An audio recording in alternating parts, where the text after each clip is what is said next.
अज़ीज़ान गिरामी, हर अज़ादार को दो बातें याद रखनी है। हमने कहा था अज़ादारी का मतलब ये है कि गम हुसैन भी रहे और मकसद हुसैन भी रहे। गम हुसैन भी मनाओ और मकसद हुसैन पे भी चलो। हर अज़ादार को दो बातें याद रखनी चाहिए। एक है मौला अली की हाँ, और एक है मौला इमाम हुसैन अलैहिस्सलाम की ना। एक है मौला अली का रसूल अल्लाह को मदद का वादा देना कि हम तैयार हैं, आप आगे बढ़े, हम साथ देने के लिए तैयार हैं। और एक इमाम हुसैन अलैहिस्सलाम की ना है कि मैं यजीद की बैयत नहीं करूँगा। ये दो चीज़ें हर अज़ादार को याद भी रखना है और इन दो चीज़ों को अपनाना भी है। मौला अली अलैहिस्सलाम ने दावत-ए-दुल अशीरा में रसूल अल्लाह का साथ देने का वादा किया है। रसूल अल्लाह जब आए और तबलीगी काम शुरू किया, खुदा परस्ती, वहदानियत, तौहीद का प्रचार और ऐलान और अपनी रिसालत का जब काम उन्होंने शुरू किया तो कुफ़ार और मुश्रिकीन ने कहा नहीं नहीं, ये सब काम नहीं होगा, हमारे खुदा काफ़ी हैं, तुम्हारे नहीं। यहाँ तक भी मामला हुआ कि हम 360 को मान लें, तुम्हारे एक को भी मान लेंगे। लेकिन रसूल अल्लाह का ये कहना था नहीं, हमारे एक को मानो, 360 को छोड़ो। ये मामला यहाँ नहीं है। कुफ़ार और मुश्रिकीन ये कह रहे थे कि हम 360 को मान रहे हैं, तुम्हारे एक को और मान लेंगे। रसूल अल्लाह का कहना था नहीं, ला इलाहा इल्लल्लाह का मतलब ये है कि सबको छोड़ो, एक खुदा को मानना है। कहा हम 360 को नहीं छोड़ सकते, अगर चाहो तो एक को मिला सकते हैं, इन्हें छोड़ के एक को मान नहीं सकते। रसूल अल्लाह ने कहा ये नहीं होगा। कहा तौहीद का इकरार करो। कुफ़ार और मुश्रिकीन ने कहा नहीं चाहिए। कहा खुदा परस्त बन जाओ, कहा ये नहीं चाहिए। कहा खुदा की इबादत करो, कहा ये नहीं हो सकता। कहा हम अल्लाह के रसूल बना के भेजे गए हैं, हमारी रिसालत का इकरार करो, कहा ये नहीं हो सकता। रसूल अल्लाह कह रहे थे ये करना है, कुफ़ार और मुश्रिकीन कह रहे थे नहीं हो सकता, नहीं हो सकता। रसूल ने दावत-ए-दुल अशीरा में अपनी नबूवत का ऐलान किया, अपनी रिसालत का ऐलान किया।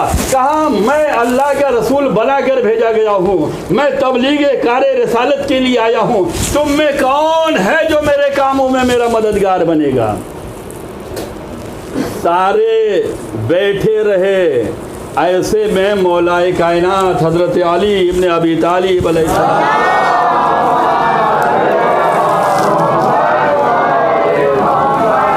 खड़े हो गए। लब्बैक या रसूल अल्लाह।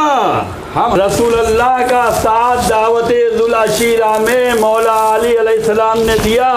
इस दावत में मौला अली का साथ देना यानी कि हाँ करना, इसका मकसद ये था तबलीग कार्य रिसालत में मैं साथ दूंगा, तौहीद परस्ती में मैं साथ दूंगा, ऐलान नबूवत में मैं साथ दूंगा, कुफ़ार और मुश्रिकीन के मुकाबले में मैं साथ दूंगा।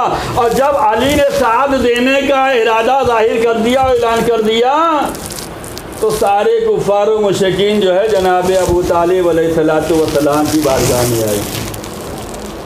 कहा तुम्हारा भतीजा कौन सा दिन लेके आ गया, हमारे खुदाओं से छुड़वा रहा है, जिसको हमने बरसों पूजा है उससे छुड़वा रहा है, ये दावत दे रहा है, ये दावत दे रहा है, इसे हम ऑफ़र दे रहे हैं, इससे गौरव जाए, हम ये इतना दे देंगे, जो मांगे वो दे देंगे, जो कहे वो कर देंगे, लेकिन ये तबलीग रिसालत का काम अंजाम न दे। और उसके बाद कहा कि अबू तालिब तुम अपने भतीजे को हमें दे दो ताकि हम इसका ज़िंदगी से ख़ात्मा कर दें और हम इसके बदले में तुम्हें कोई अच्छा नौजवान देते हैं। रसूल अल्लाह ने उन लोगों को भगाया, कहा कि ये कहाँ का इंसाफ है कि हम अपने भतीजे को दे दें, तुम उन्हें मार डालो और तुम्हारे बच्चे को हम पालें। बल्कि रसूल के साथ देते हुए जनाब अबू तालिब ने कहा कहा, ऐ भतीजे, हम तुम्हारी मदद का वादा करते हैं, हम तुम्हारी हिफाजत करेंगे, हम तुम्हारा सपोर्ट करेंगे। रसूल के कामों में जब बाप और बेटे ने मदद का वादा कर लिया तो यही कुफ़ार और मुशरिकीन नाकाम होकर जनाब अबू तालिब की शान में गुस्ताखियाँ करने लगे। तो एक अली की हाँ, ये हर अज़ादार को याद रहना चाहिए। दावत दुल अशीरा में अली का लब्बैक कहना यानी रसूलुल्लाह का साथ देना है। आप इस्लाम की तबलीग करेंगे, हम साथ हैं। आप नमाज का हुक्म पहुँचाएँगे, हम साथ साथ हैं। आप रोज़े का हुक्म देंगे, हम साथ साथ हैं। आप हज का पैगाम देंगे, हम साथ साथ हैं। आप अम्र बिल मारूफ नही अनिल मुनकर करेंगे, हम साथ साथ हैं। हमने वादा कर लिया है, अब साथ साथ रहेंगे।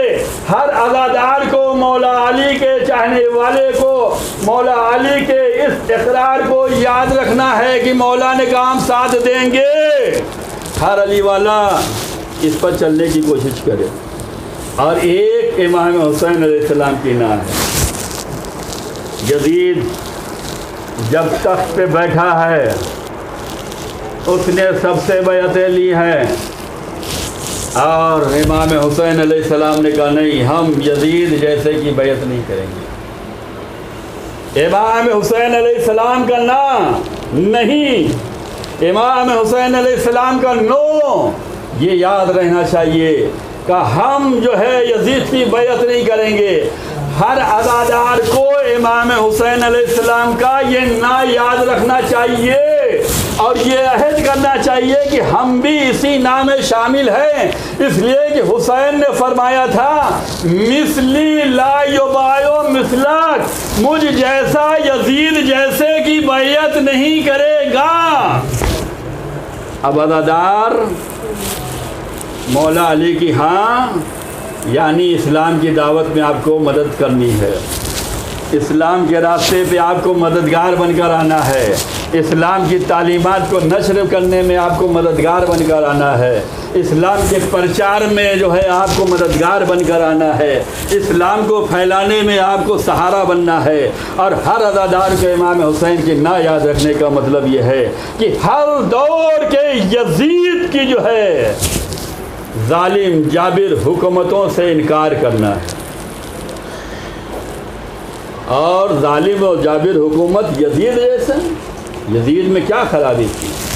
इमाम हुसैन अलैहिस्सलाम को तो नमाज़ पढ़ने दे रहा था, इमाम को रोज़ा रखने दे रहा था, इमाम को हज करने दे रहा था, कहाँ रुकावट पैदा कर रहा था? इमाम चाहते तो आराम से नमाज़ पढ़ते, मस्जिद नबवी में चाहे जितनी नमाज़ पढ़ते, यजीद ये नहीं रोक रहा था। ये तो आज के यजीद हैं, कल के यजीदों में और आज के यजीदों में फ़र्क इतना है, कल के यजीदों ने नमाज का मजाक उड़ाया है, आज की यजीदी नमाज से रोक रहे हैं। इमाम हुसैन अलैहिस्सलाम चाहते तो रहते, लेकिन नहीं, इमाम ने कहा नहीं, ऐसे की हुकूमत ही बर्दाश्त नहीं है जो जालिम हो जाबिर हो, जो नमाज का मजाक उड़ाए, जो कुरान का मजाक उड़ाए, जो दीन इस्लाम का मजाक उड़ाए, ऐसे की हुकूमत हुसैन नहीं बर्दाश्त करते। जबकि हुआ क्या, यजीद के ज़माने में लोग बिके हैं, लोगों ने हुकूमत यजीद कबूल की है, लोगों ने बैयत कबूल की है। हम इमाम के चाहने वाले हैं और इमामत के मानने वाले हैं। हम दुनिया में सबसे आला कौम है, हम वो कौम है जिसका मुकाबला ना हमसे पहले कोई कर सका है और ना आने वाली कोई कौम हमारा मुकाबला कर सकेगी। इसलिए कि हम हुसैन के चाहने वाले हैं। हुसैन ने बतलाया कि मैं यजीद की बैयत इस वक्त इनकार कर रहा हूँ जब मुसलमान बैयत कर चुके हैं, जब सहाबा बैयत कर चुके हैं, जब नमाजी बैयत कर चुके हैं, जब हाजी बैयत कर चुके हैं, ये सब यजीद के हाथों पे बिक चुके हैं। ऐसे में हुसैन है जो बिकने के लिए तैयार नहीं है। हुसैन बतला रहे हैं कि अगर जैसा यजीद आ जाए तो मुझ जैसे जितने होंगे कभी बिकने के लिए तैयार नहीं होंगे। एक सलवात बर मोहम्मद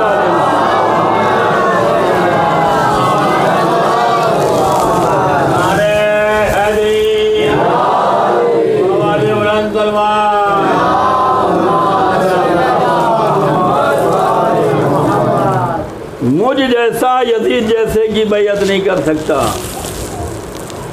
मुझ जैसा यानी कि नमाज की अहमियत रखने वाला, यजीद जैसा यानी कि नमाज की बेहुरमती करने वाला, मुझ जैसा का मतलब है कुरान पढ़ने वाला, यजीद जैसे का मतलब है कुरान का मजाक उड़ाने वाला, मुझ जैसे का मतलब है दीनदार बनने वाला, यजीद जैसे का मतलब है दीन का मजाक उड़ाने वाला, मुझ जैसा यजीद जैसे कि कभी बैत नहीं कर सकता।